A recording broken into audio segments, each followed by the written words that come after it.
The holographic display flickered, casting a faint glow over the war room's stone walls. Clora stood rigid, arms crossed, deep in thought. She had spent months in Alfheim, fighting, studying, leading. Aerendil had been a brother in arms.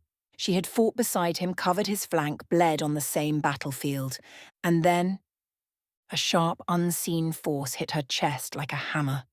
Her breath hitched. Her fingers tightened against the table. Her vision blurred for a split second, not from exhaustion, but from something deeper.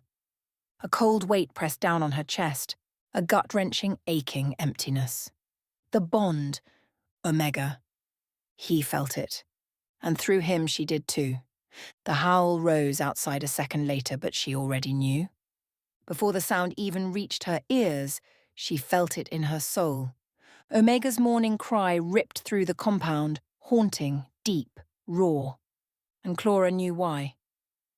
She swallowed once, her throat tight, her hands trembling just for a second. Then she turned, already moving, her voice low, steady, but firm. He's gone. No hesitation. She didn't need to be told. She felt it, and she would see him off, properly. Clora strode into the medbay, her expression calm but resolute. She saw Aeliana still standing over Aerendil's body, the weight of loss heavy on her shoulders. 5 elven guards, Aerendil's brothers-in-arms, stood silently along the walls. They had come from the portal chamber only minutes before. They had come to bring him home. Clora took a slow breath, then stepped forward, addressing Aeliana directly. "I would stand with you." Aeliana's head lifted, her blue eyes flickering with recognition, with understanding. "You knew him?" It wasn't a question. Clora nodded once. "I fought beside him in Alfheim. I know the rights. I know what this means." Aeliana studied her for a long moment, then a small, solemn nod. "You will stand with us." The air in the medbay shifted. Aeliana took a slow step forward, her hands moving gracefully through the air, weaving something unseen. A soft glow began to form around Aerendil's body, a whisper of elven magic, a symbol of passage. The 5 elven warriors stepped forward, their heads bowed in silent reverence.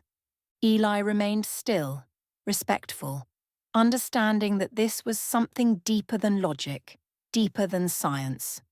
And Clora stood among them, head held high, a warrior standing among warriors. The wolves' howls still echoed faintly outside, a tribute that had not gone unheard. And one by one, the warriors spoke Aerendil's name in Elven, an ancient tradition, a final farewell. "Aerendil Vorthalin, warrior of Alfheim, may your soul find the eternal stars." The words carried weight, honor, grief. Aeliana's voice was the last to speak. "Go in peace, my friend. You are not forgotten." The light around his body flickered, then faded, like the last embers of a dying flame. Silence followed, a moment of stillness. Then Aeliana turned to the elves. "We bring him home." Darren moved methodically, boots crunching over damp sand as he gathered the scattered gear. The team had been forced to dump everything through the portal in a rush, and now it was his job to make sure nothing was left behind. He flipped over a medbag, checked the straps, and marked it on his inventory list. A few feet away, Eli was deep in concentration, her silver hair catching in the wind as she worked furiously on her tablet, trying to reconnect to the portal. Darren sighed, shaking his head as he lifted an ammo crate. "Empty." "Great. Just what we need," he muttered, tossing it aside. That's when he saw it, half buried in the wet sand just past a cluster of scattered gear. "A rifle, not one of theirs." Darren paused, his instincts kicking in. He crouched down, brushing away the sand, lifting the weapon carefully. It was sleek, well crafted, but something about it felt off. And then he saw the runes, glowing, etched deep into the metal, and just below the trigger guard, a symbol, a Black Dawn insignia, Darren's stomach twisted. His fingers ran over the engraving. He exhaled slowly, turning the rifle over in his hands. Well, shit. Got something. Eli barely glanced up, still focused on her tablet, her expression tight with frustration. This portal should still be detectable, she muttered. But it's like it was erased. Darren raised an eyebrow. Erased? Eli tapped something on the screen, narrowing her eyes. If a portal collapses naturally, there's always residual energy. Some trace left behind. But this? She turned the screen toward him. Nothing. It's like it never existed. Darren whistled low. So what, someone blew it? Eli exhaled. More like surgically removed it. Someone knew exactly what they were doing. Darren studied the rifle in his hands. Keebler, Darren said, voice serious now. Eli finally looked up. What? Darren turned the rifle, letting her see the Black Dawn symbol. Eli's expression shifted instantly. The weight of the realization settled between them. First, the portal was deliberately destroyed. Now, a Black Dawn weapon. Darren sighed, tossing the rifle over his shoulder. So, do we tell Gunnar, or do we let him figure it out on his own and enjoy the fireworks? Eli didn't even hesitate. We tell him. Darren groaned. Damn, I was hoping for option 2. The wind carried the last echoes of battle, but Darren and Eli weren't alone anymore. 2 SUVs rumbled onto the sand, their headlights casting long shadows across the abandoned gear. The engines idled low, the air between them heavy before either vehicle even came to a stop. Darren barely had time to sling the Black Dawn rifle onto his shoulder before the doors opened. Caleb and Evelyn stepped out. Neither of them said anything at first. Their expressions were tight, their movements precise and careful, but Darren caught it immediately. Something was wrong. Eli's fingers stilled on her tablet. She already felt it. Load everything, Caleb said, voice flat, even. He didn't waste time asking what they found. Darren frowned, stepping closer. What's going on? Evelyn lifted a rifle case, securing it in the back of the first SUV, before finally answering. LT Aerendil didn't make it. The words landed hard. The air felt colder. Darren's usual smirk vanished completely. Eli didn't move, didn't speak, but Darren saw it. The way her fingers curled slightly, the way her posture stiffened, the way her jaw locked just a little too tight. She was from Alfheim. Aerendil had been one of hers. And now, he was gone. Evelyn exhaled, closing the tailgate. Aeliana is waiting. They need us for a debrief before she takes him home. Darren slowly ran a hand through his hair, glancing at Eli. She finally looked away from her dead screen, blinking hard. All right, she said, voice clipped, unreadable. Let's go. Darren hesitated just for a second, watching her closely. Then, without a word, he tossed the Black Dawn rifle into the back of the SUV, slamming the door shut behind it. Yeah, he muttered. Let's get this over with.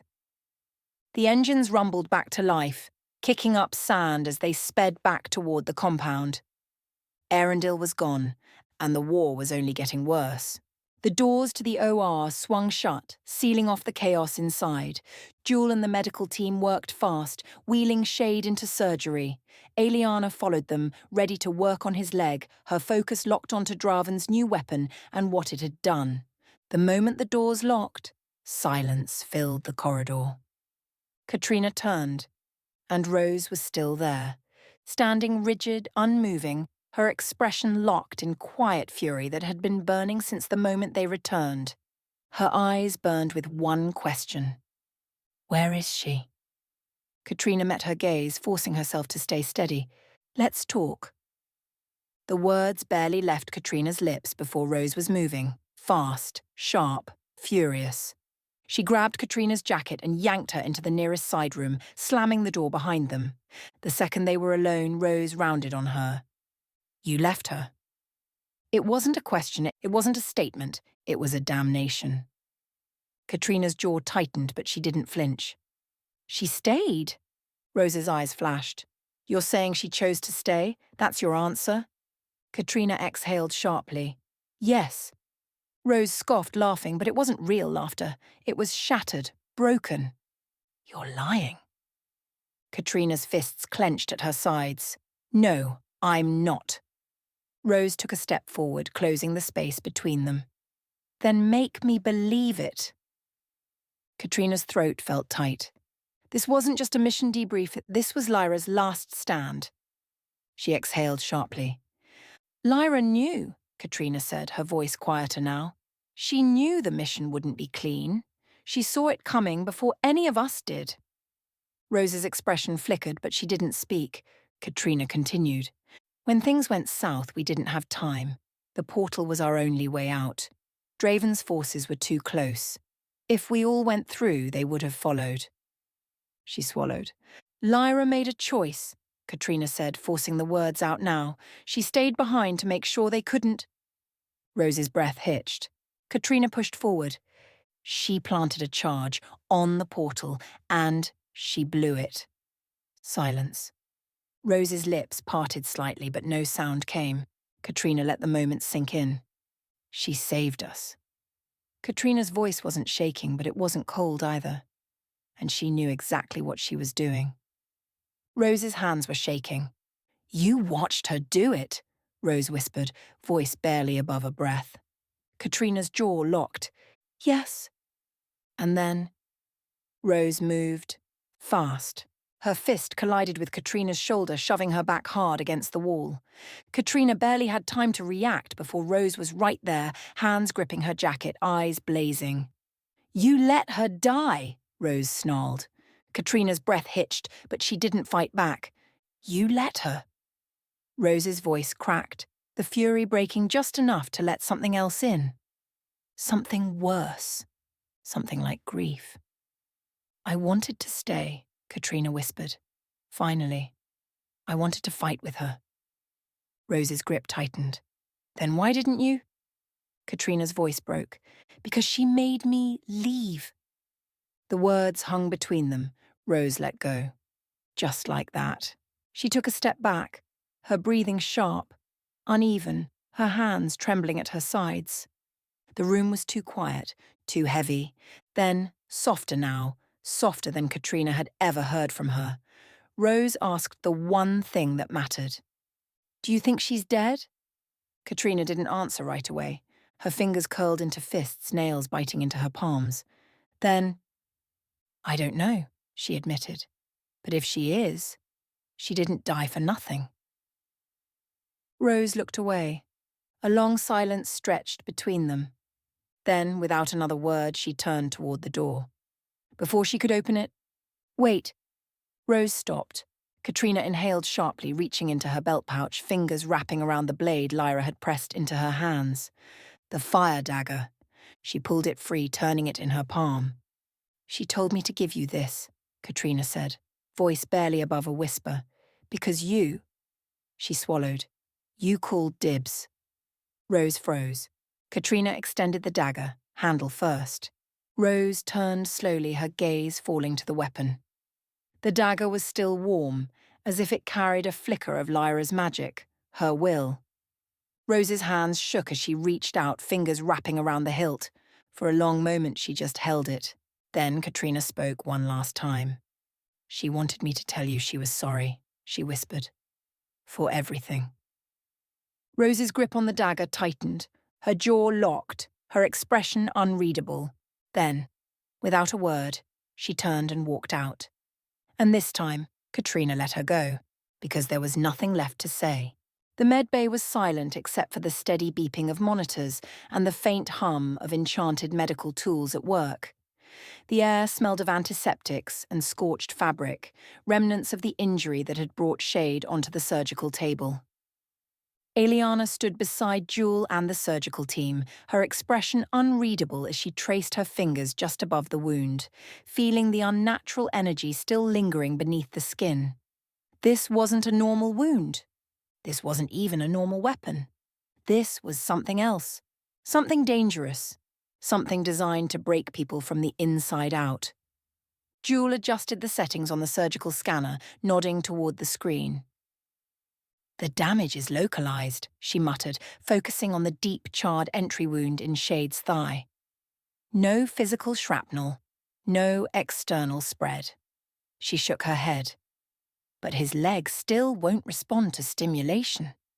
Aeliana barely heard her. She had closed her eyes, extending her senses further, letting her magic sink into the wound, not just to heal, but to understand.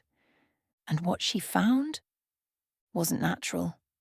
Her eyes snapped open, her fingers tightening over the edge of the surgical table. Jewel caught the shift immediately. What? Aeliana exhaled sharply. This wasn't just a weapon, it was a suppressant. Jewel's brow furrowed. A what? Aeliana's hands hovered over the wound again, tracing the damaged pathways. It's not just a burn or an energy wound, Aeliana said carefully, her voice carrying something rare, concern.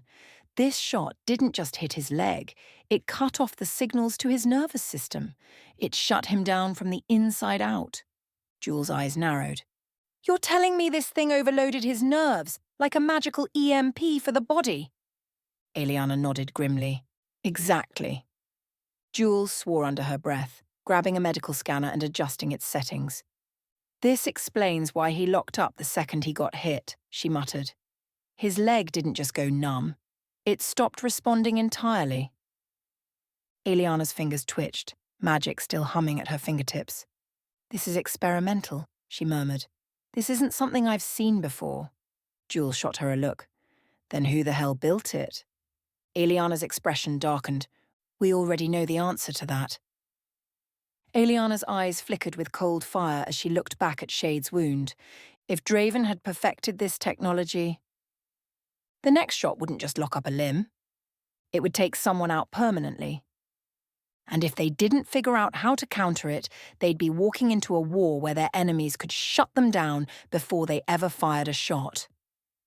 Aeliana narrowed her focus, pushing her magic deeper into the wound, trying to trace the damage, not just to heal but to understand.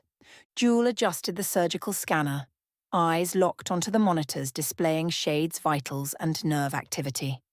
At first, everything looked the same. The nerve signals in Shade's leg were still suppressed, still unresponsive. But then, something shifted.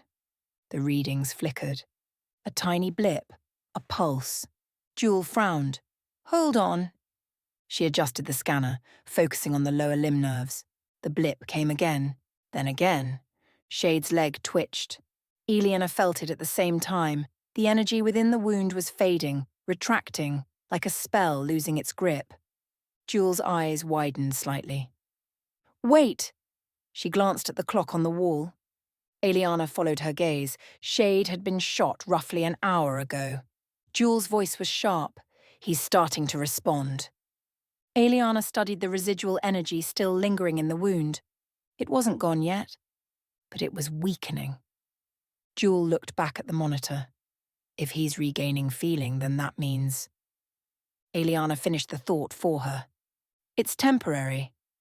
Jewel exhaled. About an hour, give or take. They locked eyes. The relief was short-lived, because this meant something bigger. If this weapon's effect was temporary, then Draven wasn't trying to kill outright. He was trying to disable, take people out of the fight, leave them vulnerable. Aeliana's stomach tightened. This wasn't just a battlefield weapon. This was a control mechanism. The room was already filling when Darren stepped inside, the black dawn-marked rifle slung over his shoulder. The atmosphere was tight, heavy with unspoken tension. This was the first time the entire team had gathered since the mission ended. The cost of the operation was still settling in. LT Aerendil was dead, Lyra was missing, the portal was destroyed. And now, they were facing something new, something they weren't prepared for. Darren tossed the rifle onto the war table, its weight hitting with a dull metallic thud. This, he said, crossing his arms, is a problem. The engraved runes and Black Dawn symbol catching the light. This, he said, crossing his arms, is new. The room quieted. Gunnar reached for the weapon, running his cybernetic fingers along the engravings. "The Black Dawn's mark," he muttered. Shade, seated nearby with his leg propped up, shifted slightly. "Yeah. Picked that off a patrol we took out in Murkdust." The statement landed like a punch, because that meant only one thing. The Black Dawn wasn't just expanding their reach. They were upgrading their weapons. Aeliana's gaze darkened. Draven's forces have never used modern firearms before. Eli, already scanning the rifle with her tablet, nodded sharply. "Yeah, and that's what worries me." She turned the screen, displaying a detailed analysis of the weapon's structure. "This isn't just a scavenged rifle," she explained. "It's custom-made, enchanted. The runes aren't decorative, they're functional. This thing was built for them." Gunner's jaw tightened. "They're not just adapting," he said. "They're being supplied." The implications were clear. Someone, somewhere, was arming the Black Dawn, and that meant the war was about to escalate. Darren leaned back in his chair. About that. Eli turned her tablet around, showing a detailed energy scan of the exfil site. "There's no trace of residual magic," she explained. "The portal wasn't just destroyed, it was erased. That doesn't happen by accident." Aeliana's expression darkened. "You're saying someone deliberately ensured it couldn't be reopened?" Eli nodded. "Exactly." Gunner's gaze flickered toward Katrina. She didn't flinch. She had already given her explanation to Rose. Now she was giving it to all of them. "Lyra planted a charge," she said. "She made sure they couldn't follow us." Silence settled over the table. Gunner nodded once, slowly. "Then we owe her," he said. No one disagreed, but that didn't change the fact that she was still missing. Aeliana took a slow breath. "The Council will not ignore this," she said. "An Elven officer, killed in the defense of Earth. This will change things." Gunner met her gaze evenly. "For better or worse?" Aeliana exhaled. "We'll find out soon enough." Clora, standing near the end of the table, spoke for the first time. "I'll stand with the elves when they take him home," she said. "I fought beside him in Alfheim. He deserves that respect." Aeliana's expression softened slightly. "Thank you." No one spoke for a moment. Then, finally. Gunner's gaze landed on Katrina. "How's Rose?" Katrina looked away. Then, without emotion, without hesitation. "She knows." The weight of those two words settled over the room. Everyone understood what that meant. Everyone understood what it cost. Gunner tapped the table once, bringing everything back into focus. "All right, here's what happens next. Eli, I want a full analysis on that rifle. Find out what makes it tick and how we stop it. Darren, take point on Murkdust intel. If Draven's getting weapons from there, I want names. Katrina, Clora, you'll handle the Elven passage for Aerendil. Make sure we don't burn bridges. And Shade," Gunner gave him a dry look, "you're on forced recovery. No arguments." Shade huffed. "Wasn't planning on getting shot again anyway." Gunner's expression didn't change. Then his voice dropped. "And Rose?" Silence. Then, "I'll talk to her," Katrina said. Gunner nodded. "Do it soon." Because the longer Rose sat with this, the worse it would get. And this war, it was just getting started. The weight of everything settled over them. The Black Dawn had modern weapons. Aerendil was dead. Lyra was missing. The war was no longer the same. Gunner ran a hand over his face, exhaling as he took one final glance at the Black Dawn rifle on the table. "We've got work to do," he said finally, voice gruff, steady. No arguments, no hesitation, just cold, hard reality. Dismissed. One by one they left. Eli was already lost in her tablet, scanning the weapon, muttering theories to herself as she headed straight for the tech lab. Darren stretched, cracking his neck before giving Shade a quick mock salute. "Try not to get shot next time, yeah?" Shade, still seated, just flipped him off. Jewel nudged Shade's chair toward the exit, pushing him along, ignoring his grumbling protests.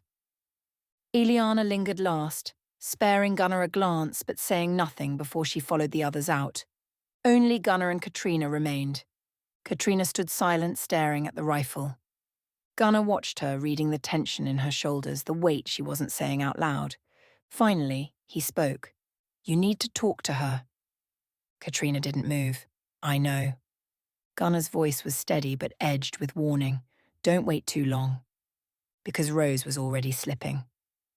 And if Katrina didn't reach her before she made up her mind about all of this, she might never reach her at all. Katrina exhaled. One deep breath. Then she turned and left. Gunnar stayed a moment longer staring at the Black Dawn's weapon. This war wasn't just about survival anymore. It was about who was pulling the strings. And Gunnar planned to find out.